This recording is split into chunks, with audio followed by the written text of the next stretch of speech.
Menurut sejarah, nama Toko Merah itu dinamakan setelah kejadian geger Pacinan yang menelan ribuan korban. Tempat ini pernah menjadi tempat pembantaian etnis Tionghoa dan mayat-mayatnya bertebaran di sekitar kali dan membuat air di kali tersebut berwarna merah.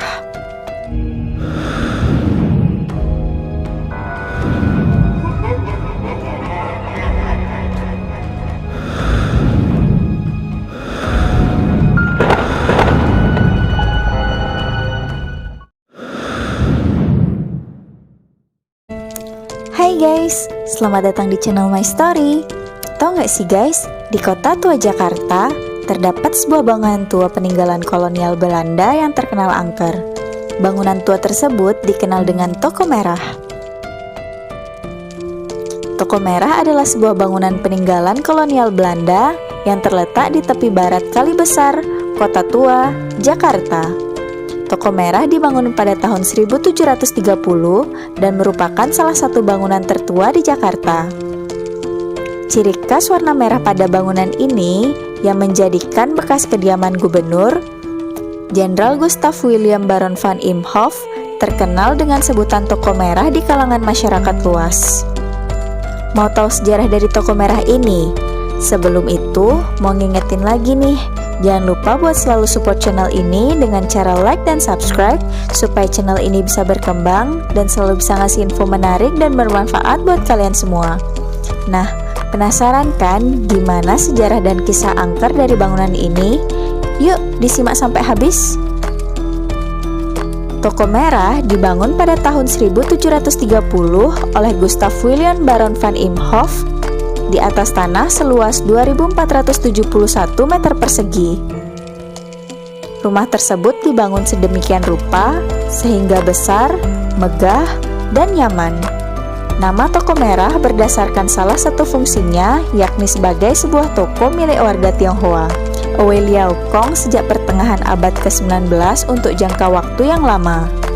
Nama tersebut juga didasarkan pada warna tembok depan bangunan yang bercat merah hati langsung pada permukaan batu bata yang tidak diplester. Warna merah hati juga tampak pada interior dari bangunan tersebut yang sebagian besar berwarna merah dengan ukir-ukirannya yang juga berwarna merah. Namun, ada juga yang mengatakan bahwa Toko Merah itu diambil setelah peristiwa geger Pacinan yang pada saat itu banyak mayat orang Tionghoa bertebaran di Kali Besar sehingga permukaan air menjadi warna merah. Toko Merah yang terletak di kawasan Kota Tua ini memiliki bangunan yang sangat artistik dengan arsitekturnya yang khas dengan gaya Tionghoa yang kental akan nuansa warna merahnya.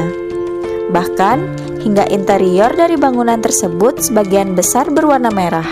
Gedung ini memiliki sejarah yang panjang. Nama Toko Merah ini sendiri diberikan setelah gedung ini menjadi milik Owe Liao Kong. Ialah seorang pejabat Tionghoa pada abad ke-19. Sebelumnya, pada tahun 1730, gedung ini merupakan kediaman para tokoh-tokoh penting di Batavia.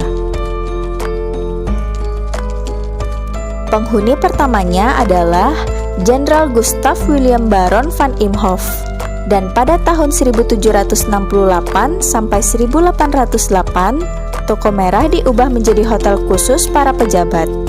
Setelah Indonesia merdeka, kepemilikan Toko Merah berpindah-pindah tangan hingga pada tahun 2012, Toko Merah akhirnya direstorasi ulang dan digunakan sebagai tempat pameran dan konferensi hingga saat ini. Bangunan ini memiliki ruangan cukup banyak. Terdapat 16 lantai di lantai dasar, 8 buah di utara, 8 buah lainnya di selatan. Lantai 2 terdapat 4 buah kamar dan di lantai 3 terdapat 5 buah kamar. Toko Merah ini tidak pernah sepi pengunjung. Banyak yang datang untuk melihat-lihat dan berfoto di gedung Toko Merah tersebut. Tapi, di balik keantikan dan kemegahan Toko Merah ini menyimpan cerita angker yang banyak dibicarakan warga dari mulut ke mulut. Menurut sejarah, nama Toko Merah itu dinamakan setelah kejadian geger Pacinan yang menelan ribuan korban. Tempat ini pernah menjadi tempat pembantaian etnis Tionghoa dan mayat-mayatnya bertebaran di sekitar kali dan membuat air di kali tersebut berwarna merah. Selain dijadikan tempat pembantaian, Bangunan tersebut juga digunakan untuk menyiksa para gadis hingga menemui ajalnya. Warga sekitar banyak yang mengalami kejadian mistis di sekitar area toko merah tersebut. Pada malam hari, sering terdengar teriakan serta tangisan wanita, suara langkah prajurit, dan suara aneh lainnya. Ada pula saksi mata yang melihat sosok wanita bergaun putih panjang sering berjalan di tempat tersebut. Dan warga sering melihat penampakan wanita dari jendela. Duh, ngeri banget kan guys? Gimana menurut kalian? Apakah kalian berani untuk uji nyali di toko merah ini? Jangan lupa tulis pendapat kalian di kolom komentar ya. Sampai ketemu di next story. Bye!